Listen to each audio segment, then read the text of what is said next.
আজকের রেসিপি আলু দিয়ে মাছের ঝোল। এই রেসিপিটা তো সবার বাড়িতেই হয়। তো চলো আজকে আমি কিভাবে রান্না করলাম সেটাই শেয়ার করি। এখানে নিয়েছি রুই মাছ।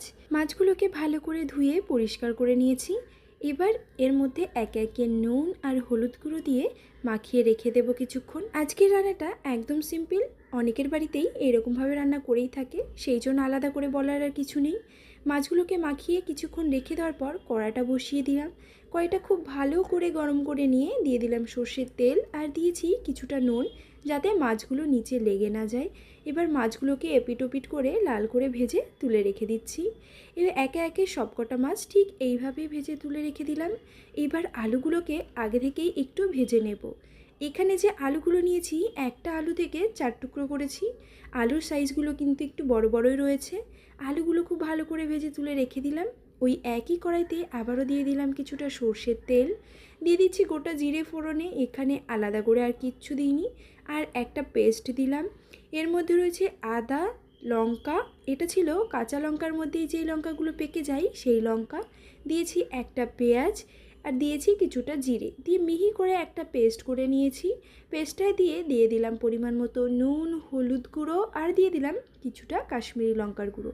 এখানে কিন্তু কাশ্মীরি লঙ্কার গুঁড়োটা অ্যাড করেছি কালারের জন্য। এখানে চাইলে তোমরা শুকনো লঙ্কার গুঁড়োও অ্যাড করতে পারো, তবে শুকনো লঙ্কার গুঁড়ো বা শুকনো লঙ্কা খাওয়াটা শরীরের জন্য খুব একটা ভালো নয়, তাই চেষ্টা করবে কাঁচা লঙ্কা দিয়ে খাওয়ারই। সব কিছু দিয়ে ভালো করে নাড়াচাড়া করে নিয়ে ঢাকা দিয়ে কষিয়েছি। মশলা থেকে যখন একটু তেল ছেড়ে দিয়েছে তখন কিন্তু এর মধ্যে ভেজে রাখা আলুগুলো দিয়ে দিলাম। আলুগুলো দিয়ে কিন্তু আবারও খুব ভালো করে কষিয়ে নিতে হবে। আর দিয়ে দিলাম ছোট ছোট টুকরো করে কেটে রাখা টমেটো। সব কিছু আবারও ভালো করে মিশিয়ে নিয়ে আবারও কিছুক্ষণ ঢাকা দিয়ে কষাবো।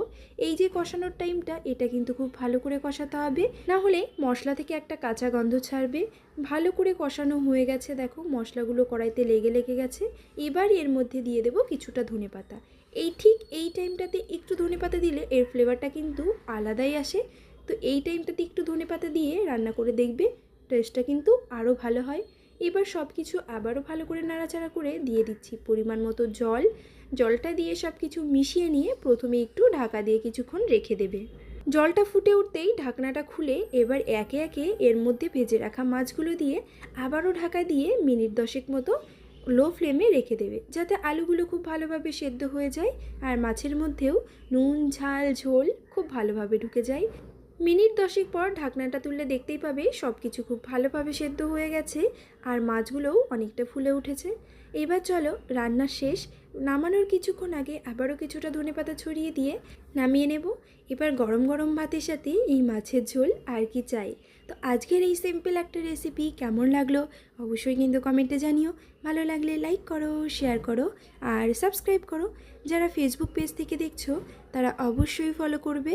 আর নতুন নতুন রেসিপি পেতে কমেন্টে জানাতে ভুলো না। আর তোমরা কিন্তু কমেন্টে জানাতেই পারো নতুন কী রেসিপি বানাতে পারি। তোমরা কমেন্টে জানালে সেটা রান্না করার চেষ্টা করব। তো চলো টাটা, আজকের মতো ভিডিওটা এখানেই শেষ করছি। ভালো থেকো সবাই।